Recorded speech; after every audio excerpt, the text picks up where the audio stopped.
Evo ja ovdje baš volim dolaziti. Već sam 2-3 videa snimio ovdje sa zastave, kao što mi zovemo ovo mjesto sa zastave ili zip line, ali večeras dolazim potpuno drugim povodom, a to je povod mjeseca Ramazana. Večeras je treća noć Ramazana i tradicionalno kada je vrijeme iftaru, prije nego što bude vrijeme iftaru, ispaljuje se i stopa. Evo kao što vidite, evo sad ćemo vidimo to ovdje je već pripremljen.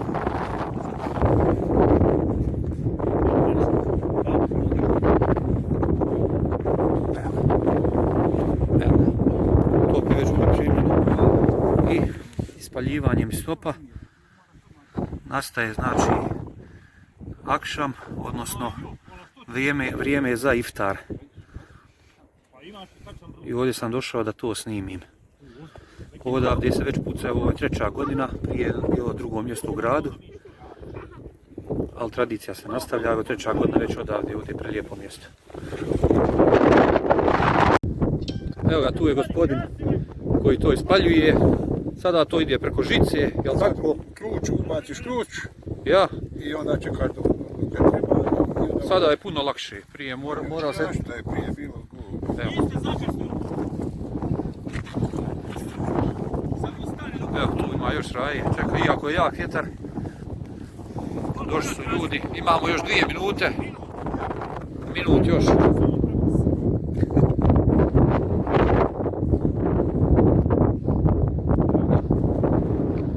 Malo se ovako spustiti.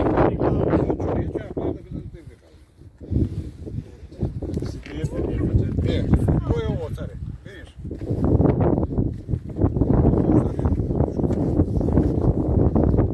Sad velkičano i sad je spremno, samo na crveno dugme i to je to. Bravo. Eto. Još minutica. Idemo. Nemoj se sine tu stani i nemoj se plašiti tamo. Dođi ovdje da ne padneš, dođi ti ovdje. Ajde, slušaj mi se ruke. Šta ću? Pa moram preko stole malo prije. Ne mogu. Eto ga, ovako.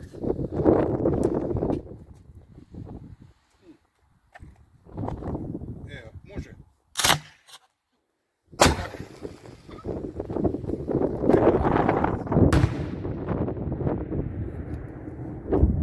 Dobro, nisam snimao, može dođi. I ovo je dobro, a? Ova je dobra. Ovdje dolazi.